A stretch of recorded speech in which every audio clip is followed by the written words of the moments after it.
राजस्थान के रेगिस्तान के किनारे बसा एक छोटा सा गांव था जिसका नाम था धरोली। इस गांव के पास एक पुराना किला था जिसे लोग भूतिया किला कहते थे। किले के बारे में गांव में अजीबोगरीब कहानियां प्रचलित थी, लेकिन सबसे भयानक और चर्चित कहानी थी भूतिया शेर की। सैकड़ों साल पहले इस किले में एक निर्दयी राजा राज करता था। वह अपने शिकार के जुनून में दूर दूर तक मशहूर था। उसकी शेर के साथ लड़ाई की कहानियां दूर देशों में सुनाई जाती थी। पर एक दिन एक विशाल और शक्तिशाली शेर ने राजा का सामना किया। लड़ाई खून खराबे से भरी थी। शेर ने राजा पर हमला कर दिया, लेकिन राजा ने शेर को मार दिया। राजा ने उसे अपने किले के पास गाड़ दिया और उसकी खाल अपने सिंहासन के नीचे बिछा दी। लोगों का कहना था कि उस शेर की आत्मा कभी शांति नहीं पाई। धीरे धीरे शेर की आत्मा गांव के आसपास मंडराने लगी और भयानक घटनाएं होने लगी। रात को अजीब सी दहाड़े सुनाई देती थी और सुबह होते ही लोगों को गायब जानवर या टूटी फूटी झोपड़ियां मिलती। वर्षों बाद गांव के सरपंच का बेटा राजन अपने दोस्तों के साथ किले की सच्चाई जानने की ठान लेता है।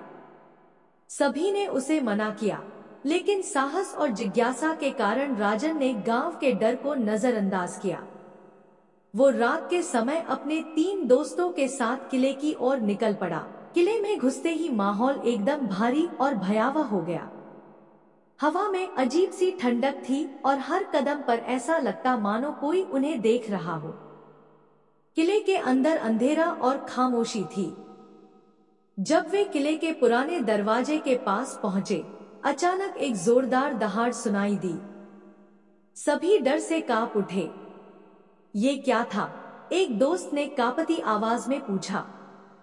राजन ने उन्हें हिम्मत दिलाई, शायद कोई जानवर होगा, हमें और अंदर चलना चाहिए।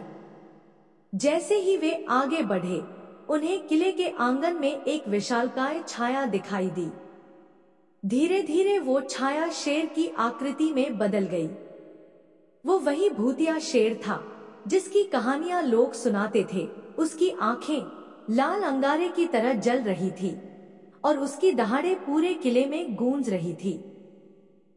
राजन और उसके दोस्त एक पल के लिए स्तब्ध खड़े रह गए, लेकिन शेर तेजी से उनकी ओर बढ़ा। भागने के अलावा कोई रास्ता नहीं था। वे किले से बाहर की ओर दौड़े, लेकिन दरवाजा बंद हो चुका था। किले की दीवारों पर शेर की परछाई उनका पीछा कर रही थी।